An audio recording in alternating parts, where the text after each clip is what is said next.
Hello, I'm Philip Hughes, Chair of the Maroondah Interfaith Network in Melbourne.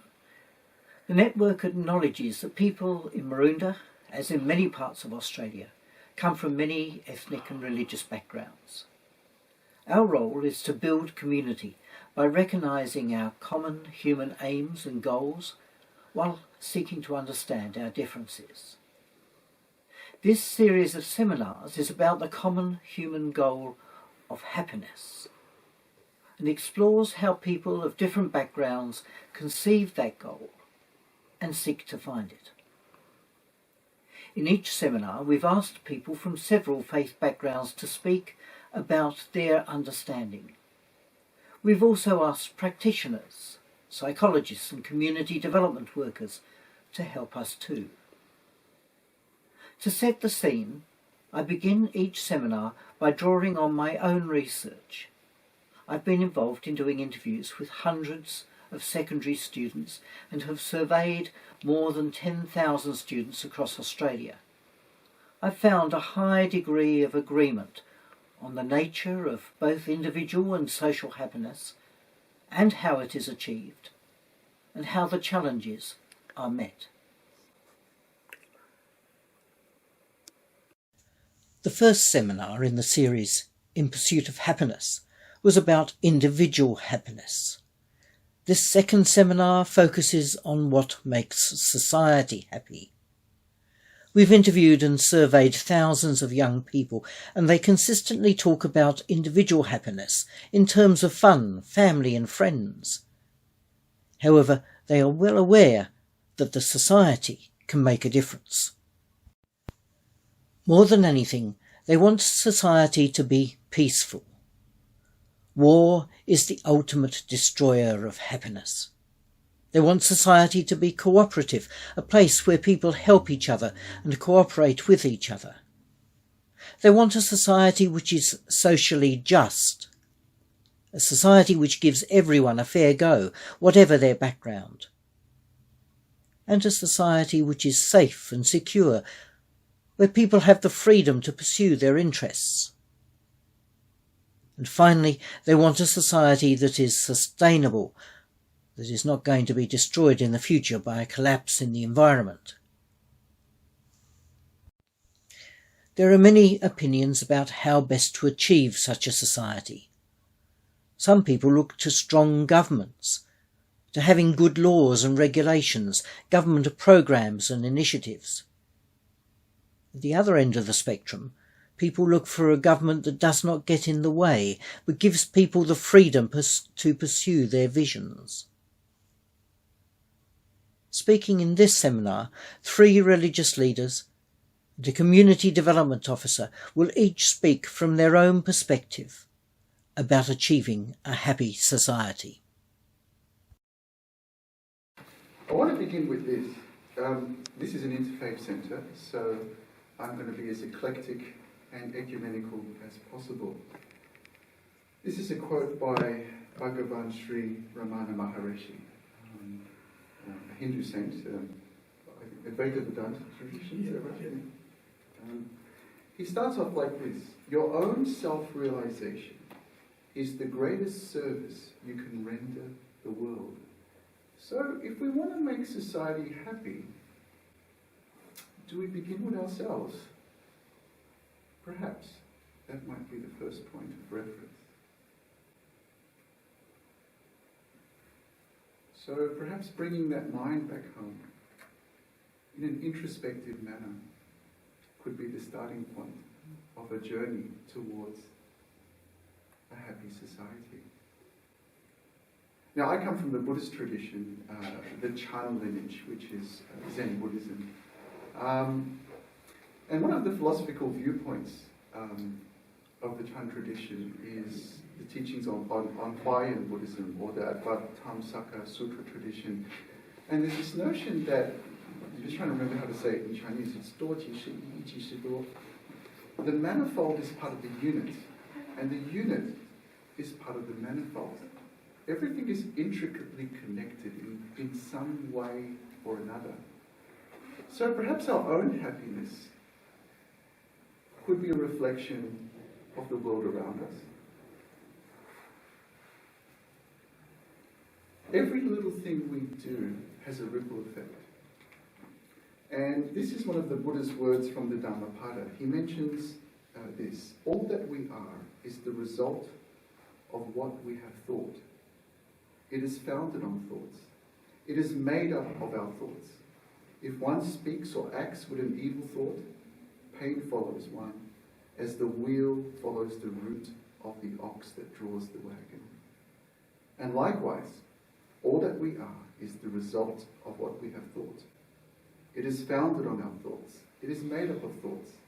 If one speaks or acts with a pure thought, happiness follows one, like the shadow that never leaves. This is from the Dhammapada. So in creating a happy society, I believe we begin from within. I see an inward approach as being the starting point of reference. We create our reality. We create the world. We can make a happy world by generating thoughts of compassion and kindness, of goodwill to others. And we can create a negative world by harboring negative thoughts, not cherishing others. So everything is so intricately connected in one way or another. As I mentioned, the manifold is part of the unit, and the unit is part of the manifold. Everything is intricately connected in one way or another. So every act, every thought, everything we do is going to have an impact on our environment. And if we can't deal with our own realization, if we can't deal with our own defiled minds, how are we going to bring about happiness in the world? So I believe the path begins from within. And I'd like to end with a quote from Indian saint, also of the Buddhist tradition, of the Mahayana tradition. This is Santideva. And he says, "For as long as space endures, and for as long as sentient beings remain, until then may I abide to dispel the misery of the world." Happiness begins from thoughts of cherishing others, projecting kindness. We create our reality, we create the world around us, but it's a journey that begins from within. Thanks, everyone. In Australian society, the criteria, the absence of war, sustainability, social cohesion, these go a long way in just ensuring this happiness, the social happiness. As a society, if you want to be happy. So Swami Vivekananda used to say a very interesting thing. He used to say that I am a socialist because half a loaf is better than no loaf at all. Half a loaf is better. Means if you are hungry, if just someone gives you a little to eat, okay, that will at least save you from starvation, but still you are just half fed. So all those factors are really very important. But they all will just lead you to just to be half fed. The fulfillment comes from proper engagement in life. In the Vedic tradition, they used to believe in ashrama. There was no retirement. Ashrama means srama from the very beginning to the end. So there were 4 ashramas: brahmacharya, grihastha, vanaprastha, sannyasa. The brahmacharya is the student's life. The student life is not the gathering of knowledge. It meant acquiring soft skills. The hard skill speaks of your certificate. Your certificate is your hard skill. But the soft skill is how you behave with others, how you interact with others, how you maintain integrity. Those are the dharma. If you have not inculcated those values, then what happens? Nowadays they say, it's a very common word which is being used nowadays, that you will be hired for your hard skills, but fired for your lack of soft skills. And that happens in the society in the present you will find. So the student's life is meant for that. You have to engage in such a way that you acquire the soft skills, and it has to be acquired in a way which is not very perceptible. It has, through your interaction with the society, gradually through a lot of suggestions, you have to build yourself up. So that's the first ashrama. The next is grihastha. Very interesting. Along with the 4 ashramas, the Vedic society gave you the freedom to flourish in any way you want. Not only liberation. Dharma, Artha, Kama, Moksha. That if you want to that earn money, yes, that is also one of the way you can flourish. If you want to enjoy the sense pleasures of life, Kama, yes, that is also there. And Moksha is also there. But one thing, all should be guided by Dharma. That I shouldn't behave in such a way that my pursuit for happiness is at the cost of others. So now with that, you enter the life of a householder. And I am now quite well trained to behave in a way in the society where I am a responsible being. Responsible is the one who has the ability to respond in a way which doesn't harm others. And that way I enjoy the sensitive pleasures of life, I earn money. But something that is called, nowadays we are very much familiar with the term, it is called midlife crisis. With all your wealth, with all your the sensitive pleasures, a time comes when you find that you are satiated, you have reached a point where you cannot go further. And there starts the meaninglessness of life. In this society we find we don't want to retire. There is no age for retirement. At last the nature forces us to retire when the age doesn't permit us to work and we don't know what to do with the life. There the Vedic society spoke of the Vanaprastha state where you go for this Vanaprastha sannyasa, the higher values of life.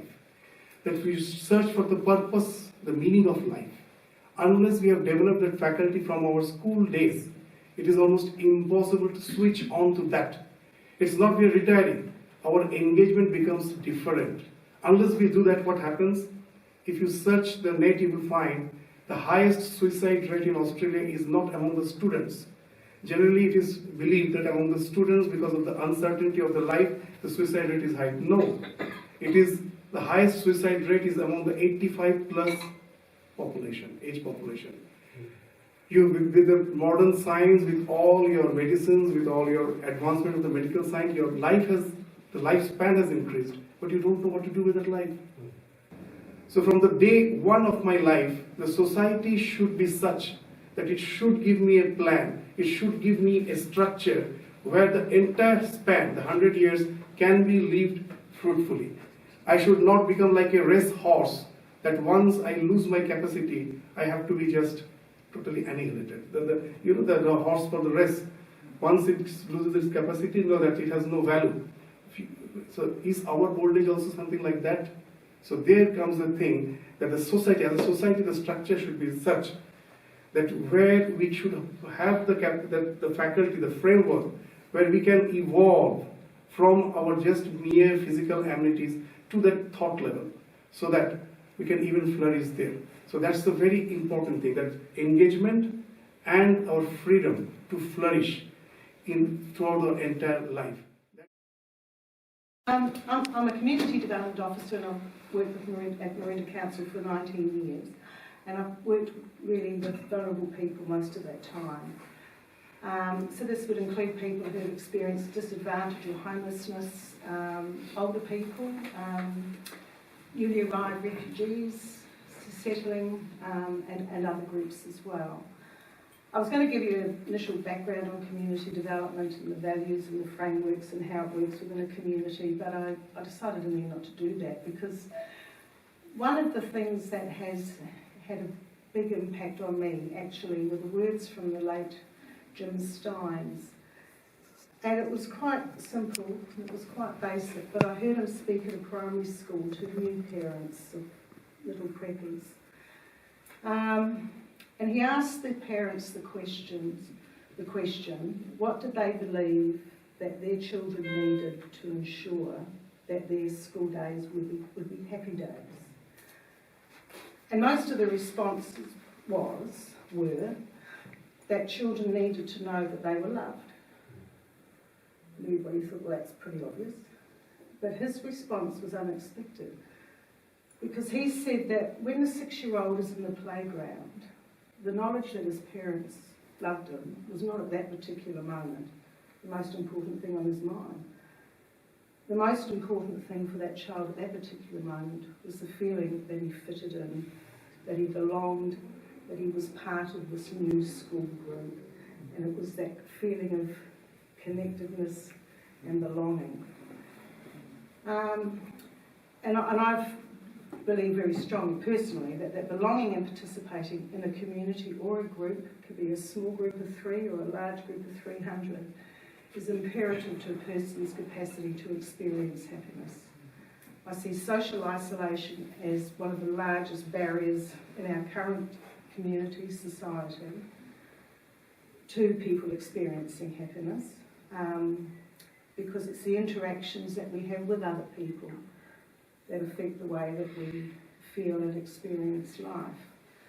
So, I mean, I'm basing that obviously on my experience of working with people who may not have been in a happy state when I was working with them, if you like.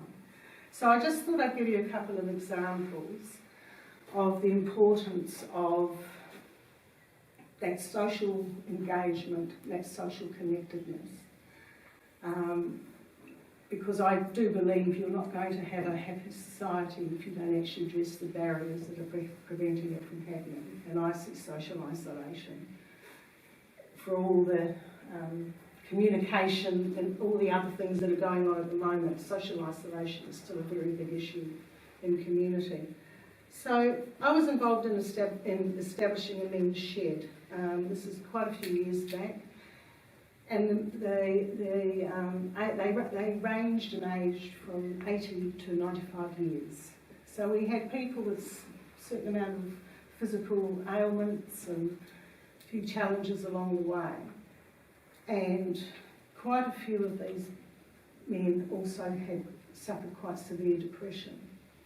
So we set up this men's shed, and it became quite obvious quite soon that other than myself, everybody else in the shed was male. So they were given permission to connect with each other along gender lines. It was an all-male environment, and that was okay. But more so because despite the various ailments and some of the disabilities, they felt they were able to contribute, and they felt that what they were doing was worthwhile, and they were able, whilst they were doing their work, to communicate and connect with other men. We had a retired cabinet maker, an engineer, plumber, carpenter, all sorts. And all the knowledge and the skills that they had acquired over their life, which is what you were saying before, they hit a certain age and for some reason everybody thought nobody needed to know all this or have access to all this knowledge. All this knowledge suddenly, the carpenter was explaining to the plumber, this is how you do this, blah, blah, blah.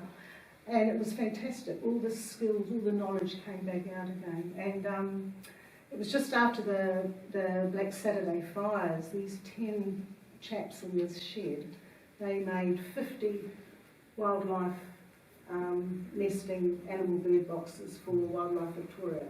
And they're absolutely brilliant. And of course what it did was it reaffirmed for them their worth, but also they became connected with each other. So that was one example. The other one was,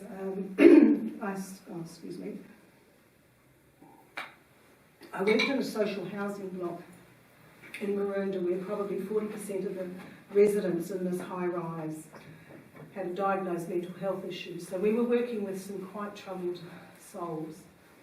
We got given hundreds and hundreds of donated books, and so we decided that we would set up a community library. And the biggest challenge was sorting all these boxes of books. And I had two guys that stepped forward and said they would volunteer. One of them was a chap who suffered severe schizophrenia and was often not well and had been homeless, sleeping rough for many years.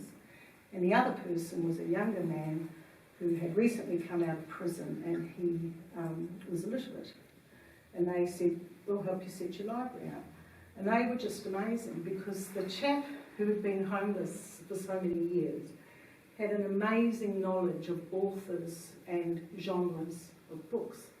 And he'd just go, oh, romance, thriller, he just knew them, just like that. And I said to him, how do you know, I mean, I read a lot, but how do you know such a breadth of genre and authors? And he told me that when he'd been sleeping rough in the Northern Territory, he walked into a very small local library near where he was sleeping, and he started at the beginning of that year, and he read his way along all the shelves. It didn't matter what it was, he just took the next one.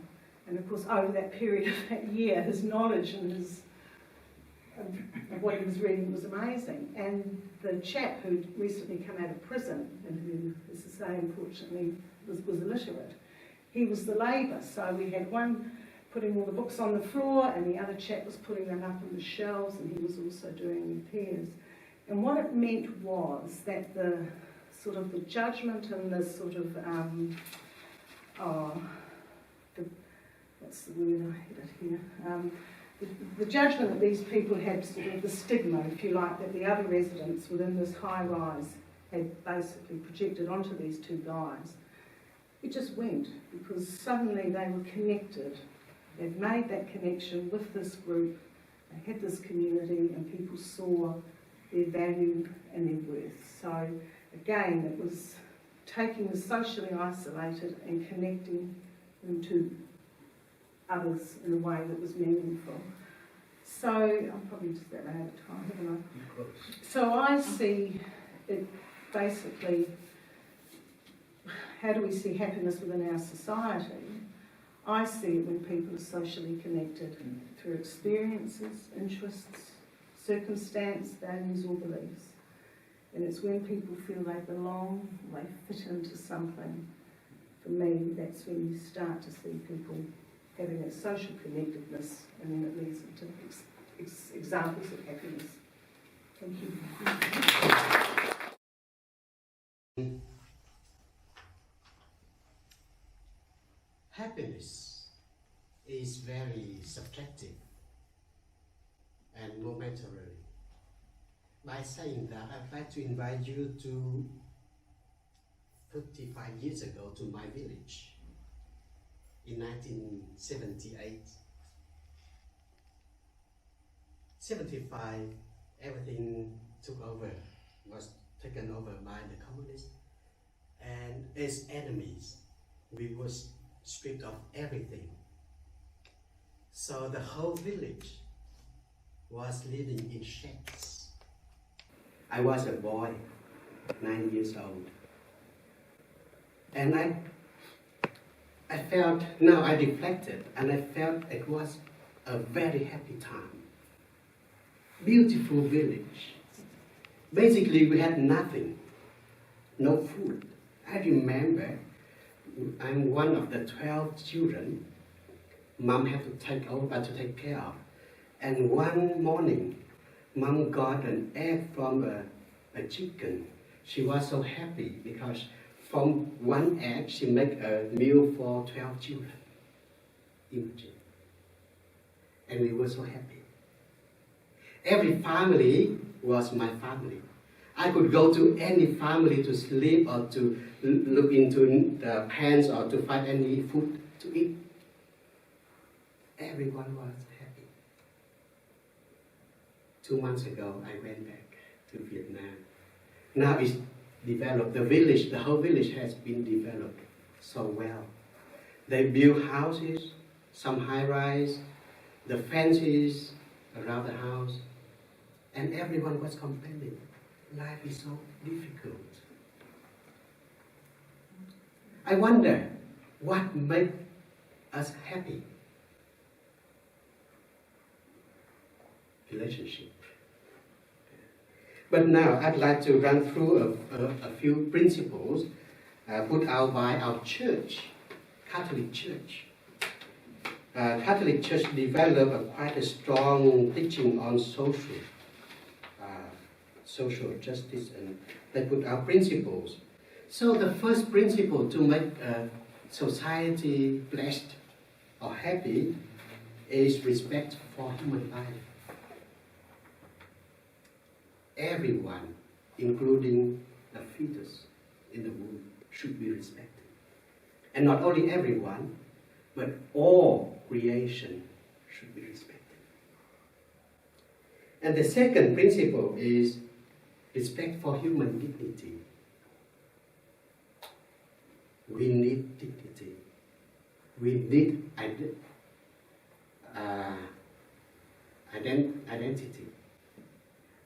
Need to be recognized. And that is important. That makes what we are. And the third one is the principle of association, belonging. Belonging somewhere. Here I am belonging to this society, to Vietnamese community, to the center here, and to you. We belong to one another. And the next principle is participation. In participating, we are recognized and we make contribution. And I think that is a good message for the young people. They want to participate, especially in our church, Catholic Church. The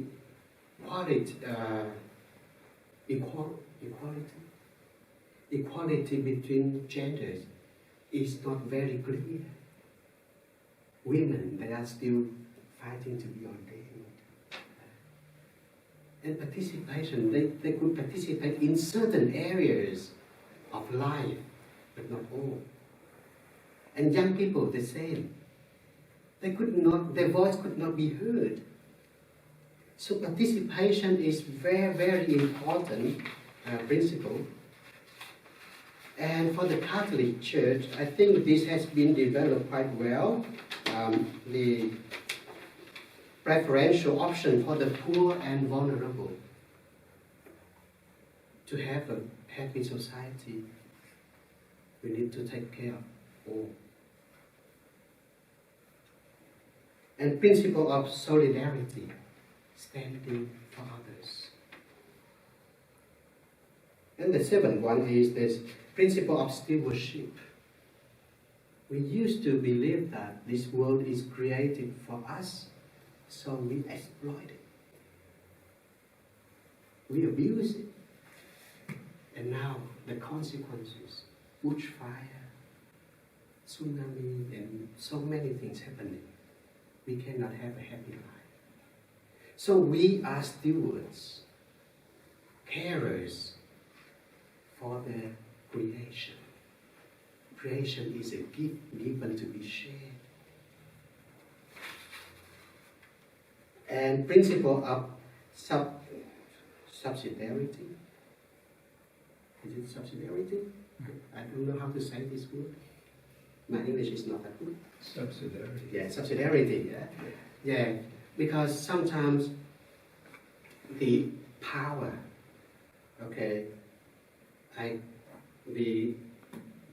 because I am in power, so I can take over, take your job, take this, take that. No. Take over can create the helplessness. And if not giving enough, can create a kind of hopelessness. So, no bigger than necessary, no smaller than appropriate. And the ninth principle is of human equality, as I mentioned before.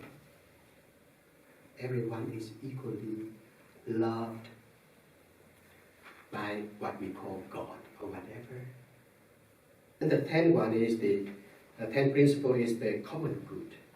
Everyone is responsible. We are responsible. We have our rights. But we are also responsible for creating a good environment for life. But for me, this is principle. They remain principles, guidelines. But for me, personally, I just look at my life and see that love and to be loved, that creates happiness. A happy society is made up by happy individuals. I assure you, if everyone in the world is as happy as I am, this world is happy. Because I'm happy. Very happy because I'm being blessed. When I was dying 19 years ago, when I was in Sydney, I got problem with my heart.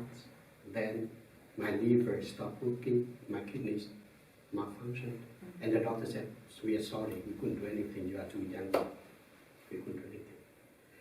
When I was preparing for my death, so I lost my faith. No more God, no more community, just prepare myself for dying. A social worker, a friend, came to me for a visit. Her name is Emily. She came and asked, what's the problem? I haven't seen you for 3 months. I said, this is my problem. Maybe tomorrow or after tomorrow I die. She said, why? Leave today. If you cannot, I give you half of my liver and one of my kidneys. Why don't you leave? I didn't take the kidneys. I didn't take the liver. But I was encouraged. I was empowered by Emily. And today, after 19 years, I'm still living and happy. So for me, a happy society must be made by happy individuals.